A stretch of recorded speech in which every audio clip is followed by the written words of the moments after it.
The opening scene features a man named Milo Stanfield who is suffering from autism spectrum disorder, or ASD. He is seen standing on a street of New Jersey, keeping an eye on a woman and a nearby flower shop. In the midst of this, he also seems to be doing some complex calculations related to the timing of events happening in his surroundings. Milo notes the approach of a passenger bus, a pothole, a street artist, and a bicycle rider speeding. Following these observations, he crosses the street and strategically places a pen on the top of a mailbox adjacent to the pothole. Soon after, his planned chain reaction takes place. A taxi runs over the pothole, splashing the water on the pen, causing it to fall to the ground. This captures the attention of the street artist, who then walks forward to pick up the pen. At the same moment, the speeding cyclist collides with the artist, which results in him striking the mailbox and falling on the fruit stand nearby. Chaos ensues in the street, diverting the attention of everyone, including the bus driver. As a result, he does not notice the traffic light turning red and hits the same woman crossing the road, killing her on the spot. And people say math isn't dangerous. Milo then walks away from the scene after confirming that his plan went smoothly. The scene then cuts to an FBI special agent, Olivia Dunham. She works for the Fringe Division of Homeland Security, specializing in paranormal phenomena. Olivia seems to be returning back to work after a long gap due to her head injury. As soon as she enters the Fringe headquarters, she is greeted by one of her fellow officers, Charlie, who is the supervisor of the team. In the meantime, the chief of the agency, Walternet Bishop, is talking to one of the lab assistants, Philip Broyles, regarding Olivia's return. Philip says that she is a doppelganger named Faux-Livia and expresses concern if they can integrate an imposter in their team. Here, it is revealed that Olivia, who is inside the office, is not the real one. She is in fact an imposter who has been brought to fulfill the place of the original one. Walternet then reveals his motivation behind keeping Faux-Livia in this universe and implanting the real Olivia's memories into her. He claims that Faux-Livia is the only one who can travel between universes without any harm. Walternet wants to figure out how she can do so. For this, he says that they must make her believe that she belongs here. Philip asks, what if her new identity does not hold? To which the chief replies that she will no longer be necessary. Afterwards, Charlie briefs the team on the seemingly random bus accident, which he claims to have happened 2 times in this week. The victim has died in each case. He then asks his crew to be careful before going for the site investigation. A short while later, the FBI team arrives at the accident site and splits up to search for any leads or clues. The investigation is led by another FBI agent named Lincoln Lee, whose face appears to be ruined by burn marks. Charlie inspects the body and uses her fingerprint to retrieve her further details. She eventually finds out that the deceased woman's name is Julian Foster. Meanwhile, Olivia questions the bus driver, who is shaken by the incident, as he has never even hit any birds or animals until now. Simultaneously, Agent Lee tests for any signs of environmental factors, but finds nothing. However, he does find the same ballpoint pen at the scene. After inquiring with the eyewitnesses, Olivia approaches Agent Lee and tells him that the local artist had bent down to pick up the pen, during which he collided with the bicycle rider and fell into the fruit stand. Upon hearing this, Agent Lee speculates that the pen is the main element that created a sequence of reactions, ultimately leading to the victim's death. The next day at Fringe headquarters, Agent Lee and Charlie are trying to find out a connection between the bus accidents that happened in the 2 days. Agent Lee spots the same ballpoint pen in the photo of the first accident, which makes him even more convinced that someone has orchestrated the chain of events. Following this, they go to talk to a mathematician of the Fringe agency, Astrid, and tell her about the events. However, she claims that no human can carry out such a chain of events and mold it in his or her favor twice. Amidst their argument, another similar bus accident takes place, leaving Astrid in shock. 2 + 2 equals you get hit by a bus. The FBI agents immediately rush to the site and find that the victims are still alive this time. Upon questioning the bystanders, they learn that a dog suddenly crossed the road, causing the bus to lose control. Just then, Olivia notices a similar ballpoint pen rolling down in the ground, which makes her realize that the chain of events is not over yet. She looks around and spots a suspicious Milo looking down from an overhead bridge. Moments later, a man wearing earbuds walks walks forward to cross the street, only to be hit by an oncoming ambulance. I guess the paramedic needed to hit his quota. With her suspicions confirmed, Olivia alerts her team and races towards Milo. Seeing this, the latter instantly calculates another series of events and throws a bicycle off the bridge. This prompts a bus to change its path and drive right under the overhead bridge. Olivia holds him at gunpoint, threatening him to surrender, but Milo jumps off the bridge, lands on the bus's roof, and gets away. Milo is the bus whisperer. After this event, Milo returns home to find his sister Madeline worried for him. She tells him that she has been getting numerous calls from the hospital, but he ignores her. She then tries to convince him to surrender, claiming that he has gone way too far. However, Milo anticipates her actions and completes her sentences, effectively silencing her. Not long after, Madeline shows him a small plastic horse toy, a reminder from their mother. This makes him feel uneasy, and he walks away, saying that it is irrelevant now. On the other hand, Agent Lee is taken to the hospital for his regular skin checkup. Before entering the burn chamber, he asks Olivia to focus on finding commonalities among the 3 victims. Heeding his instructions, Olivia returns back to headquarters and starts talking to the witnesses of the accidents. After a bit of inspection, she discovers ties between the 3 victims and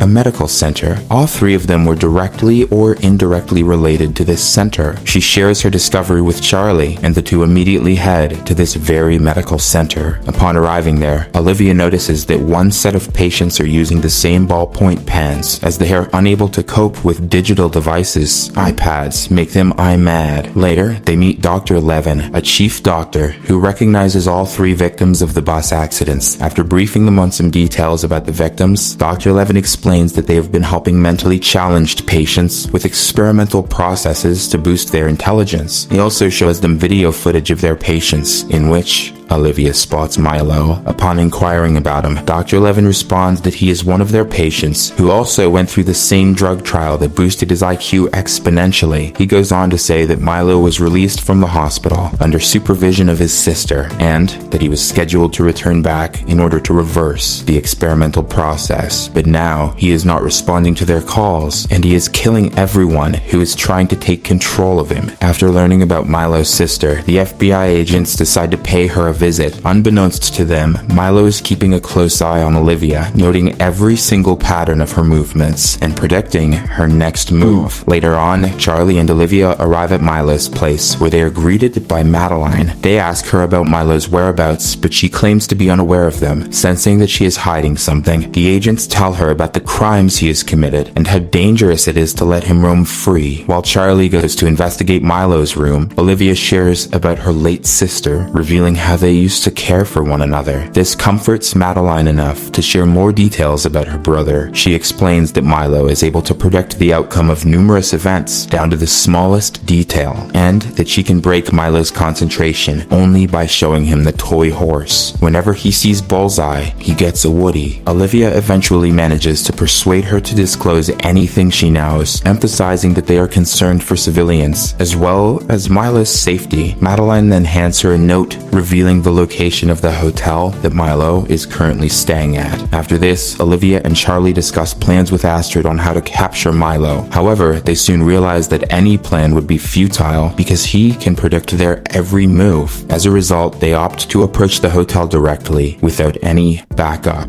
I don't know how that's going to help, but they know best. In the meantime, Milo is seen at his hotel room, looking down through the window and envisioning scenarios that are going to happen in the next few minutes. With his ability, he predicts that Olivia and Charlie will arrive soon and that they will chase him. He also calculates that he can kill Olivia by luring her through a marked zone of a construction site where the air is too thin and crushing her under a load of cement bricks. Just like he predicted, the 2 FBI agents arrive at the hotel and find Milo waiting for them in the street. He then runs towards the construction while the agents pursue him. Olivia, who is unaware of the warning signs for the thin air zone, races through it instead of stopping to put on a respirator. This actually makes Milo's calculation wrong. He didn't think she'd be that dumb. In addition, she also dodges a pile of cemented bricks which Milo assumed would crush her. The villain is shocked to witness his calculation going wrong and is ultimately caught by her. At this point in time, Olivia nearly assaults asphyxiates herself due to the low level of oxygen. But thankfully, Charlie arrives in the nick of time and helps her with a breathing apparatus. In the aftermath of these events, Charlie asks Olivia about why she did not stop to put on a respirator, to which she responds that she did not recognize the warning sign. Later on,